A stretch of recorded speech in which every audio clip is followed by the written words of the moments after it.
walking with a purpose. Every step is intentional. Laced up tight, the mission's unconventional. From the court to the mic, yeah, the vision is biblical. Welcome to the show, yeah, this is Laced Wit Purpose. Let's go! Check the kicks, they clean, but the walk is cleaner. Mindset on the prize, couldn't be no keener. Daily discipline, building up my demeanor. Iron sharpens iron, spirit gets a little meaner. From the hardwood to the booth, it's the same pro.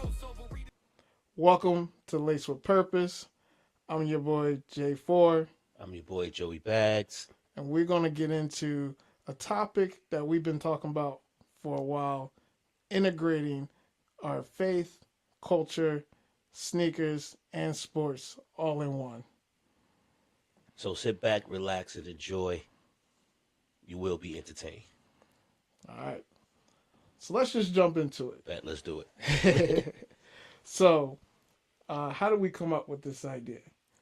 It was really just a fly-by-night, like do something quick for the Super Bowl. Absolutely. And then it developed from there. Yeah, like a partner of mine back at home, you know, we talked about doing something like this, but conflicting schedules, living in another state, it just didn't work. Like, oh, yeah. So when you and I had the conversation, we just was talking. Right. And then all of a sudden you showed me a text with the logo. And I thought this was something that, you know, you and your business partner were working on. Like, you wanted my idea on it. He was like, nah, this for us, bro. I said, oh, okay. That's it, yeah. And it was one of those things where it just came naturally. Like, right. You know, went from a conversation, idea, put it through, started working on a design, and then it just blew up from there. Yeah. And really, it's just one of those things, when you think about it, like, we go to church Sunday, right. You know, usually fit right, and sneakers became part of the attire, and it just built a connection from there. Yeah. So why not, you know, talk about our faith walk with those sneakers? That leads us into one of the ideas for the podcast, and you guys might see it on social media, was the sole purpose. Absolutely. You know, what if they had kicks in biblical times? Talking about, you know, Paul walking around in the white cements, and you know, Peter, maybe a Jordan 1 guy. Exactly. So it's just like you said, in our church, we have a great atmosphere at our church. And then, of course, we have a tight brotherhood at our church. Yes. And a lot of them are sneakerheads. Right. So it's like when you see the dynamic of everybody with their sneakers, with their fits, it's like, yo, this is crazy. Right. And the funny thing about it is 95% of us all have the same kicks. Right. So we might buzz up in there on a Sunday and you got 4 of us with the same kicks on, but our style is unique. Our styles is different. Yeah. So it's like we clash, and it's like, man, I should have found out which ones you were wearing, but that's what it's about. So no, and definitely, and it is all about also, you know, how you walk in it. Our styles are different because that changes the perception, which is why, you know, when we talk about it, you know, Peter could be in the Jordan 1, but Paul could have the same Jordan 1, but, you know, it was a different style, different make. Now, but what about this? The woman with the issue of blood. Right. The Toros? or the Thunders, you know, Thunder Reds. Or the new joints, the Infrared 6 that just came out. So it's one of those things where when you have that connection and an atmosphere that lets it flourish, that's how something like this is, you know, blows up and becomes big. All right, so let me ask you this then. When did you know you were a sneakerhead?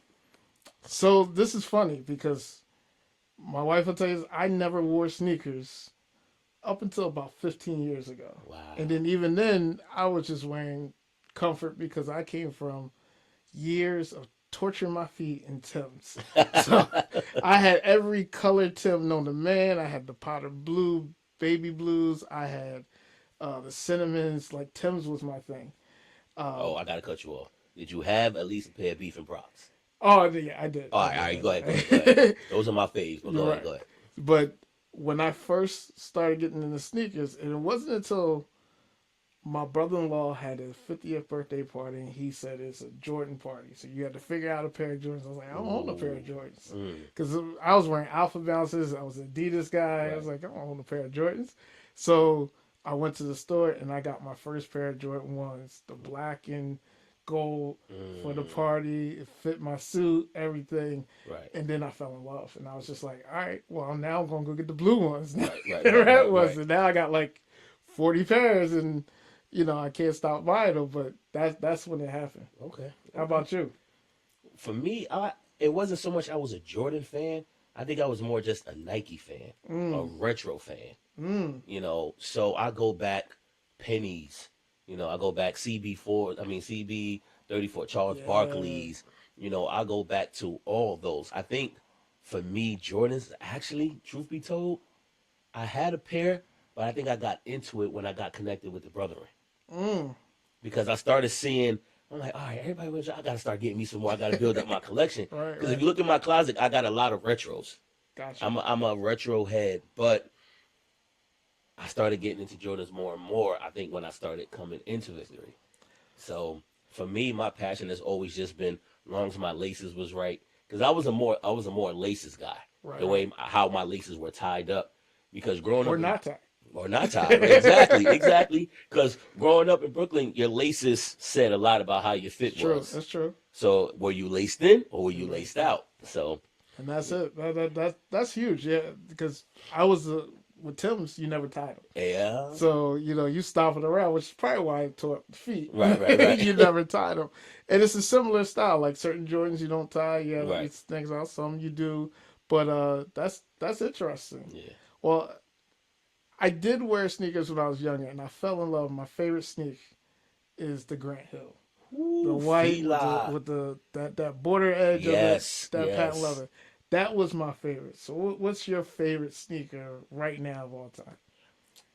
Do you remember the KG foam posits? Oh, okay, yeah. It was the KG foam posits, Wow. and Okay. then it was the Olympic Harachis. Okay. It Okay. was those are my favorites. And then They're when two my good one of my ones. favorite ball players, Allen Houston, when they came out with the Nick colors, that orange and black and blue, Yes. Yes. fire, Yeah. I would fire. say my second favorite of all time is a pair I had, but they hurt my feet so much I gave them away at church when we had the drive. Was my UNC questions, Allen Woo! Iverson questions. It hurt me a little bit, but I was like, someone else could take these. I Yeah, wore them once; they were killing my feet. But now I'm trying to get them back, so I I got you. get another pair of them. Well, listen, we gonna find you a pair. We gonna find you a pair. So, what is that dream sneaker that you never purchased that you Mm. want right now? So what's interesting, the dream one right now that I've been looking at that I want, and I can't bring myself to purchase it, is the pink Awakes by Jordan. I got the black and blue Uh ones, huh. and then I was just like, I want the pink ones, and for some reason I can't bring myself to that price tag that they sitting at right Yeah, now. brother. That's a hard one to swallow. Right. How about you? Some may say I'm corny for this or weak for this, but to this day I never had cool gray 11s. Cool. Okay, Never that's a cool gray solid 11. yeah, I'd have had every sneaker come to man, every Jordan that you could think of. but not the cool Those are the grays. ones that I need in my closet. That's wild. Okay, I think that's a solid one. The cool gray Yeah, 11s. cool They're gray nice. 11s. I get a Actually, pair of those. I'll be all right. yeah. I'll Um, be all right. so switching up just slightly, Okay. let's get into our faith journey. So we both go Yes. to Victory. Yes. Great atmosphere, great church, great word. How does that play into everything that we talk about with sneakers, the word, the fit? I mean, our bishop rocks some Yeah, sneakers at his yeah, time yeah, too, yeah. so he's a quiet sneakerhead. But tell me a little bit about what your faith journey's been like in your walk. Man, where do I begin? So I was born in the church, Mm, literally born in the church. My mom raised us up in the church. So we was in a storefront church back in New York, and we grew up in church. It was Monday night prayer night, Tuesday night evangelical night. It was every day. nonstop Yep, church. yep. So for me, my passion where I really fell in love with God and really gave Christ my life was just before my grandma passed away. Oh, okay. Because I knew that going to church was one thing, but being in the church was another thing. Very true. So I knew that I had to make some changes. Mm. She sat and she had, those conversations with me about a lot of things. And I knew that I had to make a change for myself. Oh, that's So by me doing that, I opened up my heart and said, God, I surrender. mm. You know, And that's big because a lot of people, you're given church Hmm. from your parents, Right. but you do have to make that choice of I accept God Right. and this is my walk. Hmm. I have a similar story. Grew up, my mom, my grandmother was a pastor. My grandfather was a pastor. Storefront church, Hmm. so probably evangelical, Yeah. Pentecostal, Yes, sir. um, and I ran from it Mm. because I saw a side of church that I wasn't comfortable with, Okay. and it's that church hurt, Yes. um, and it stuck with me for years. And when I met my wife, she was very religious, and I was like, I was trying to understand that. My mom always kept her faith, Right. and one of the things that happened was my mom went through a lot. Hmm. She had lupus, COPD. She was struggling, but the one thing she always did was keep her faith. Yes. And I used to say, like, how are you like suffering like this, and what do you think? And she was just like, I'm just Job, and she's like, I'm just trying to get through, Ooh. because I know God has a purpose for me, and I never understood it Right. until, recently when I turned 40. I was just like, I need something different. I need to Hmm. think different, and that's when I found victory. But that's also when I, like, to your point, surrendered myself. It's like, Right. what is this about? And getting back into the word. And when I say, like, things have changed for me and the connections, the built, like you said, the brotherhood at the Hmm. church, it's just, it's different. Yeah. And if I had known this years ago, I would have jumped back in, leaped back in. But being able to be authentically you, Yes. but understanding you through your walk, and even like I said, walking with, you know, I never thought you could wear Jordans to Yeah. church or jeans, but being there, understanding that we're all just trying to get the word, Right. and what that means in that connection with God, it just changed everything. So that's awesome. And then us connecting at the men's Men's conference conference. Yeah. last year, that was even more powerful because that's we wouldn't have got here without Exactly. it. So Exactly. that's awesome. Exactly. So it's that's the funny thing about church. You made a statement where you said, if I would have known this now. Yeah, The sad part about it is we still would have never known that. yeah, Because for me, also adding to the story, growing up in church, they kind of made you fear. They put the mm, fear of God in you. yes, yes, Well, everything is a sin, or if you do yep, this, you're going to hell. You yep, do that, you're going to hell. It was what they were given, so they fed it to us. yes, I yes, think once we matured naturally and spiritually, then we were able to understand the difference. 100%, yeah, And it's no fault to them because that's what they were taught, that's what they were raised in. So the only thing they could do is give us what they knew. that's right, And yeah, then, like I said, as we begin to grow and we begin to understand our individual selves, who we are, who God created us to be, that's spiritual growth in itself. And now we begin to understand our purpose, our destiny, what God yes, called us to do.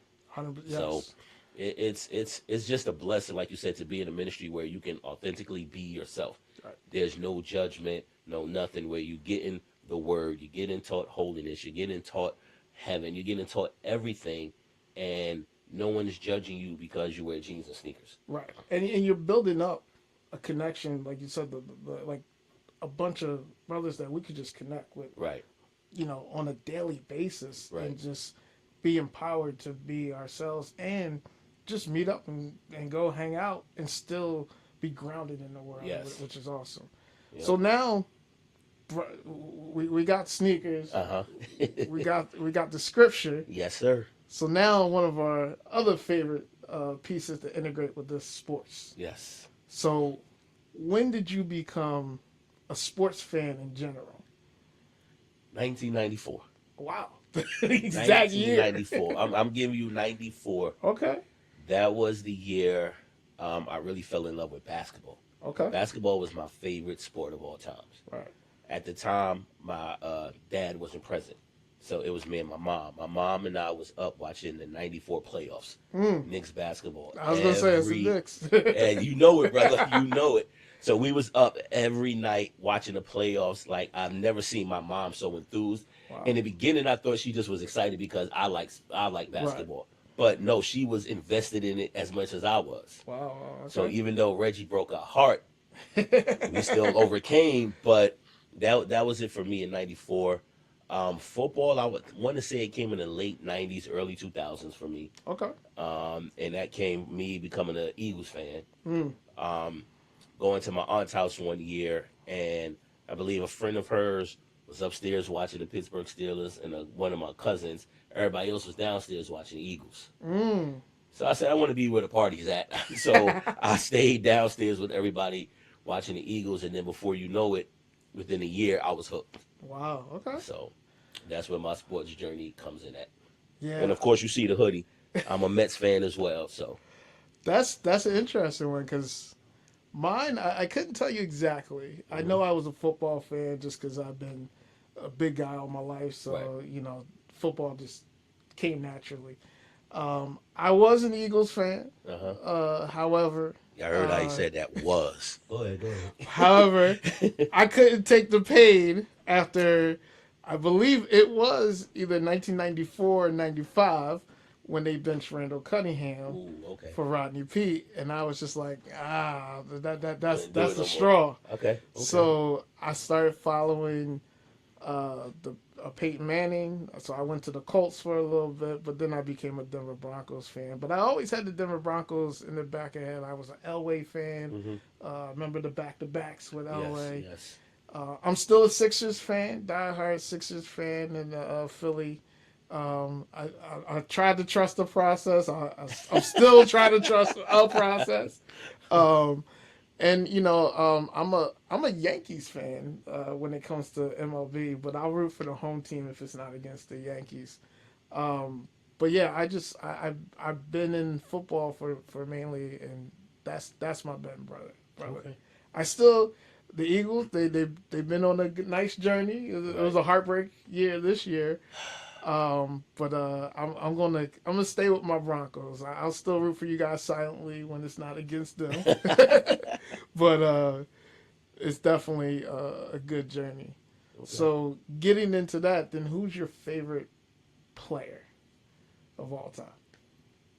Any sport. Any sport. Or okay, your top major ones if you want to do basketball and football. All right, so for me, it would have to be, of course, Patrick Ewing. Okay. I feel like he doesn't get enough love and credit that he should get. Excuse me, only because he didn't win a championship. Gotcha. But undeniably, you can't deny what he accomplished in his tenure with the Knicks. 100%. Yeah. One of the better big men of the league. Yeah. Shooting, low post moves, all of that. You're right, and not many people probably will call on Patrick Ewing. Exactly. And shout out, he has a nice little sneaker line Yes, out there. he does. Ewing's the 33s. I haven't caught one yet, but I do see his colorways coming. They're pretty decent. So Pat, like I said, you got Hakeem, you got Shaq, you got Will, you got all these guys. He just doesn't get mentioned because of a championship, which I feel is crazy. But Pat Ewing definitely. Clyde Drexler is another one of my favorites. Okay. Clyde the Glide. Of course, Kobe. Okay. This new basketball, we'll talk about that another time. that's another show. That's another show. By itself. Yes. Football, of course, my QB, Donovan. Okay. Another one who do not get love. That's true. Like he's supposed to. He was in that era with the Peyton Manning, Brady, all those guys, and he still does not get the love because he didn't win the championship. Yeah, that's true. But you cannot undeniably see. You're right. The talent is there. The talent's there. Yeah. He never won the championship. Another underrated player on the Eagles that I love that does not get talked about, I guess because he was a special teamer. Well, that was his specialty, but he was a third down linebacker. My man, Ike Reese. Michigan State. I think he was with the Eagles for 8 years, 9 years. Then he went to the Falcons. Yep. But it just was his hunger, his tenacity, his grit. Yes. Like he was that dude. No, he was. Does not get a lot of love and recognition, but I think he is like a hometown favorite. Yes, yeah. So. And he has a podcast, nice one that he does over at the Cigar Code. Okay. Which is interesting. That's interesting because one of my favorites, who I think he's still listed as a great and a favorite, even though he never won the championship, is Allen Iverson. Of course. And you know, to me, that man played with entire heart of the game, Yes. not for the money. Like we said, we'll get into this Yeah. new game It's- now. The other in basketball, I would say would have to be Dr. J. Ooh. You know, you go back and look at some of the dunks from that era and just Yes. the precision of the game. Hmm. I think he doesn't get as much clout in some of that running because it's always the foreshadowing of Right, the right, right. MJs and the other like Larry Birds, but I think he was one of the game changers there. Absolutely. And then for basketball I have a unique one I think Okay. that let's not hear it. many people will call on, and that's the Kimbe Mutombo. Oh gosh. he Not was, in my house. he was an underrated big man. Now Yeah. he slipped up, towards the end a little bit, but I felt that he changed kind of that Sixers game. Hmm. And that was my favorite Sixers team when it was him, Eric That Snow, 01 Aaron team. McKee, Yeah. and AI. Like they had a run there, and I just think it was just overshadowed. And then in football, Peyton Manning, of course, is my QB. Uh-huh. I thought he was great. But Steve McNair was a Another good one. good, underrated quarterback that did, to me, a great deal with the. He was with the Titans now, Titans, but yeah. I forget what they were Houston called Oilers. before. Houston Houston Oilers. Yeah. And then if you even go back, to me, Elway in the game, but Steve Atwater also with Yes. the Denver Broncos. And then I got to give it up to my defensive man of all time. And this goes back to my Eagles era, is that Brian Dawkins. Can't forget. Yeah, he was a powerhouse Mr. when X. it came to Yes.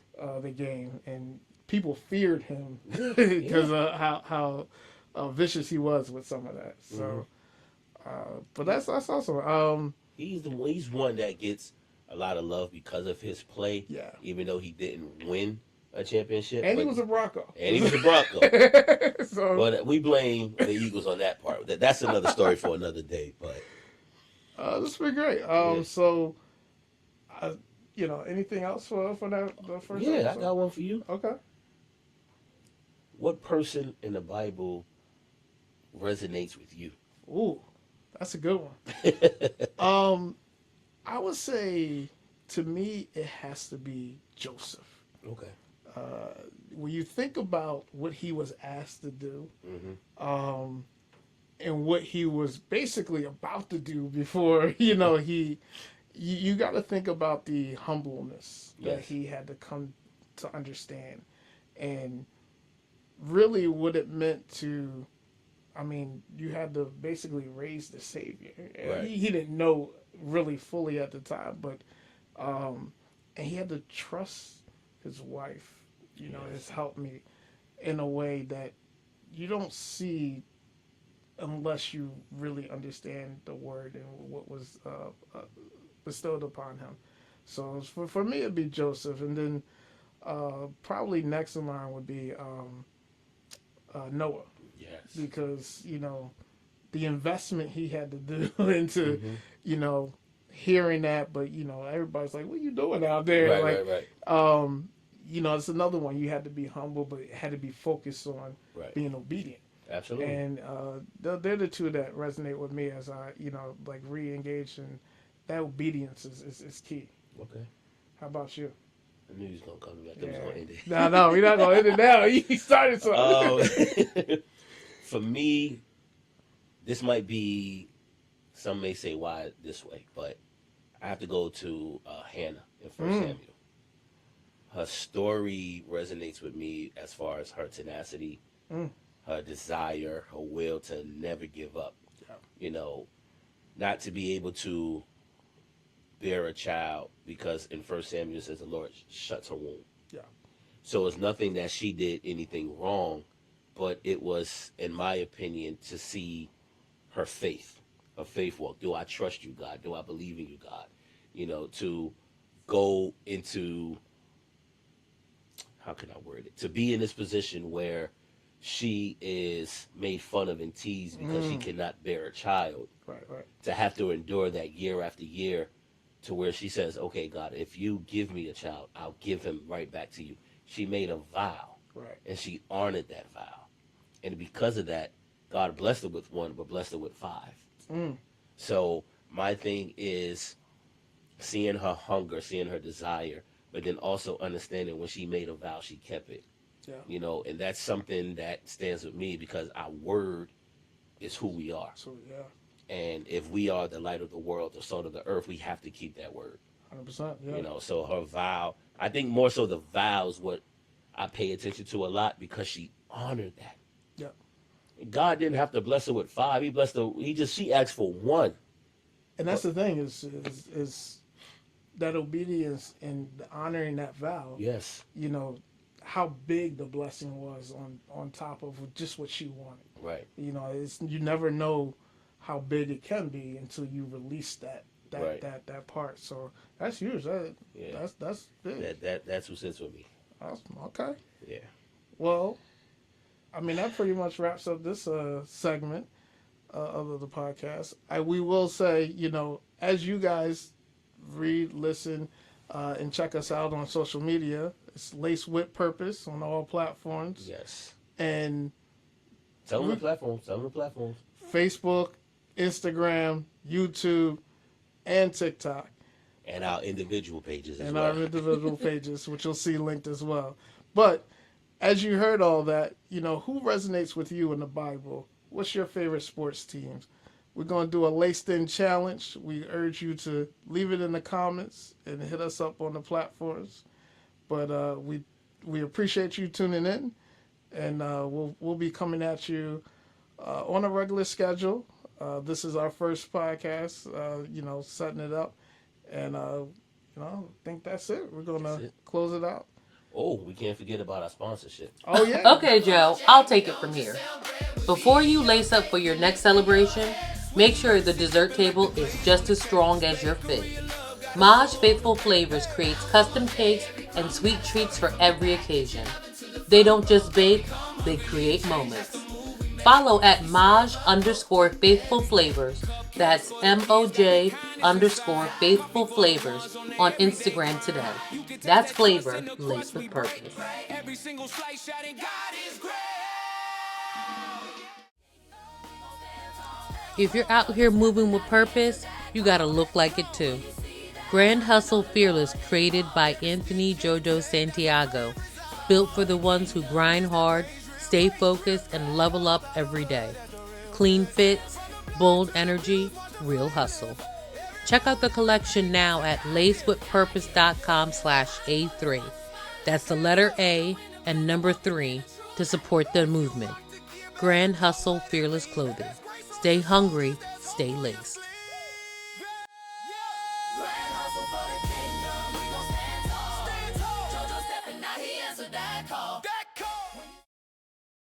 So more to come. Stay tuned, and you're watching Laced with Purpose. Peace. Peace. Yeah, stay laced for his glory. Oh my goodness, that's not it. Yeah, we walking with a purpose. Every step is intentional. Laced up tight, the mission's unconventional. From the court to the mic, yeah, the vision is biblical. Welcome to the show, yeah, this is Laced Wit Purpose. Let's go! Check the kicks, they clean, but the walk is cleaner. Mindset on the prize, couldn't be no keener. Daily discipline, building up my demeanor. Iron sharpens iron, spirit gets a little meaner.